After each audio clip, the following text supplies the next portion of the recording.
Je m'appelle Catherine Guéguin, ou Guéguin, on dit comme on veut, et je suis pédiatre et spécialisée dans le soutien à la parentalité, formée en autonomie et en communication non violente. Et la communication non violente est vraiment une des voies pour savoir parler de façon empathique, bienveillante et soutenante. Donc je préconise que tous les professionnels de l'enfance soient formés en communication non violente ou communication empathique. Moi, je travaille sur les neurosciences affectives et sociales et sur ce que ça peut apporter à l'éducation.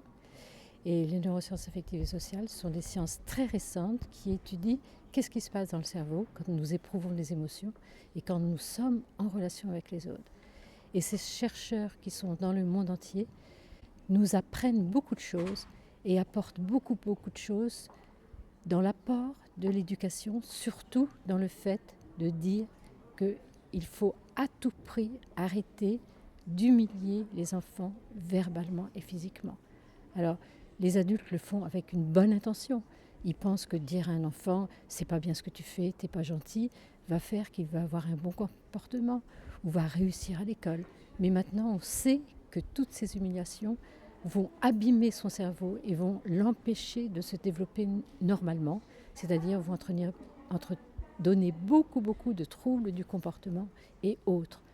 Donc c'est extrêmement important au contraire d'encourager l'enfant quand il fait une erreur, de comprendre que quand il est petit, il ne sait pas gérer ses émotions, savoir l'aider à exprimer ses émotions, l'apaiser, avoir une attitude douce et encourageante. C'est-à-dire que quand il est petit et qu'il fait des grosses colères ou qu'il a peur, au lieu de lui dire « arrête tes colères, arrête tes caprices, va dans ta chambre », comprendre que tout petit, il ne peut pas gérer ses émotions, l'aider à dire « oui, je suis en colère » ou « j'ai peur », et ensuite l'apaiser. Et dans ce cas-là, on a une action directe sur le développement de son cerveau.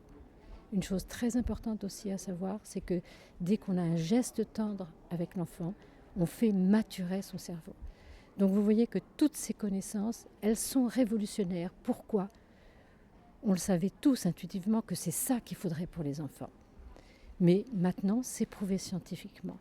Donc vous voyez que la bienveillance, c'est pas pour les bisounours, c'est vraiment de la science pure et dure.